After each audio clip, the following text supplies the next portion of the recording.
Today, we're going to talk about splitting firewood with one of these drill bits.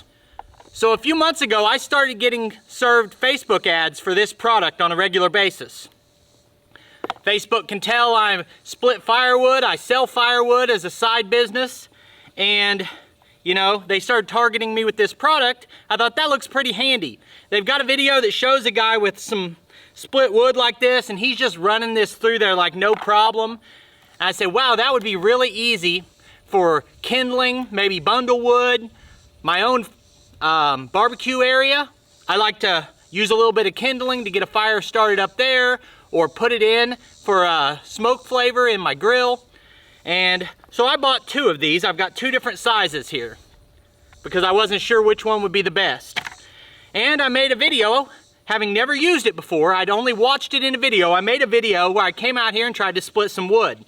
And I had all kinds of problems. I used this drill, which is about a $200 DeWalt drill that I found to be very useful in our manufacturing operation. The problems I had was I could split very small pieces of kindling, which I realized maybe that's what they're showing in the videos. It doesn't seem like to me from memory. It seemed like they were splitting off bigger pieces. But I went through and watched every video I could find on these, and a lot of guys are splitting tiny little kindling off. And that's fine if that's what it's for, but I was expecting a little more. But we're gonna put it through a series of tests today and see what it can really do. What happened when I tried to go into a bigger piece of wood, I got one of two results. Either with this one, the bit would drive in till it couldn't split anymore and then get stuck. Then it was hard to get out because when I spin it backward, the bit, which is two pieces, the bit would come apart. So then I switched to this bigger drill. And what happened with it, if it went in very far and got in to the point where the other drill would bind, it would grab the piece of wood and spin the wood, which is kind of a dangerous situation. And so I was a little bit disappointed. I said, you know, this might have an application, but it's not for me. I'm not gonna use it. But the reactions I've got to that video were so strong, I feel like I need to do a follow-up. Everyone told me repeatedly I was using the wrong kind of drill. I need an impact drill. Well, I've got two different impacts here. One's a driver, and the other is a full-size impact.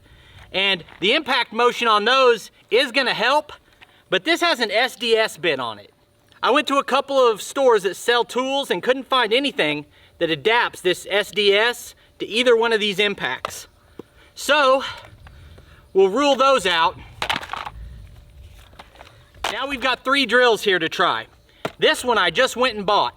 This is a $220 drill.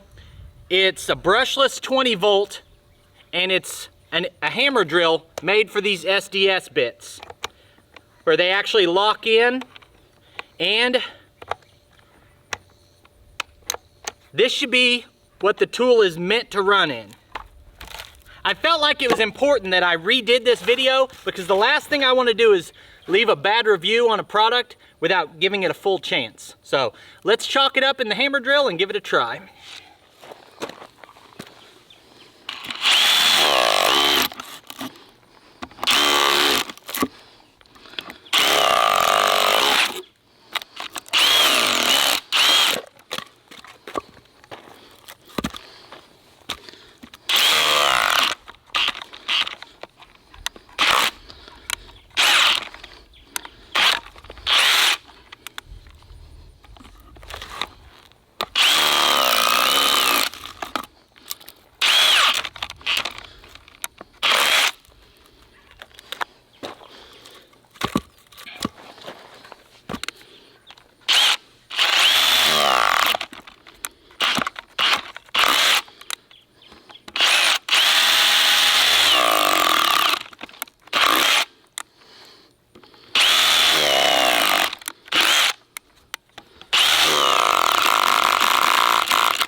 All right, I'm gonna try switching the settings on this hammer drill from this hammer setting to the drill setting.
right, well, I went out and spent $220 on this hammer drill, and it won't do what I want it to do. I did cut a couple pieces of kindling off there. Now, if you only had pieces of wood that were split 1/2 inch thick, and they were like slices, and you wanted to split that further, or if you wanted to cut this in half 2 more times, and then sit there and drill it, that's what I see most people doing. That doesn't have any value to me. It also doesn't have much value if I need a corded drill. This is supposed to be for convenience. And if I need a corded drill, I might as well get the splitter out and do it that way. You know, the idea here was for convenience when you don't have your splitter with you or something like that. Last thing I'll try is try this one again, this bigger drill, and try it with the smaller bit.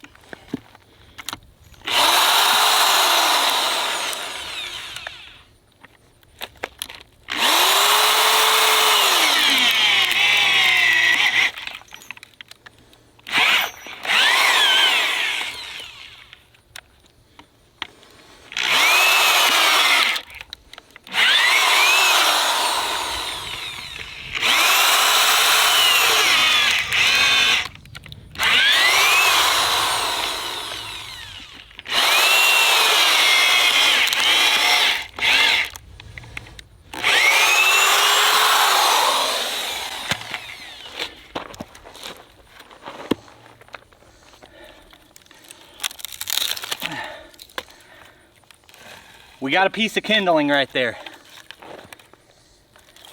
Now, I don't have any agenda towards this product. I know for a fact, because I've seen it on YouTube, there are some people out there who say that they like using this for making their kindling. Personally, if I was considering buying this product, number one thing I would want to know that the advertisement didn't tell me is that it has an SDS shank in it. The number two thing is that most of your cordless drills aren't going to have the power to run it. You're going to need a corded drill.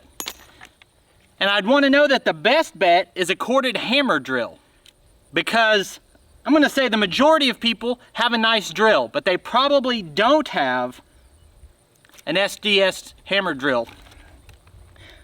So if you've already got one and you don't mind going through the process I just showed, then this might be a great product for you. Personally, I'm going to put it on the shelf and I'm not going to use it. The last thing I want to point out is there's more than one manufacturer of this product. So you might be looking at a similar product from a different manufacturer. Maybe you'll have different results. So finally, I want to say thank you for taking time to watch this video. Just a minute, you'll see links on the screen to a couple more of our videos, and I'll see you next time.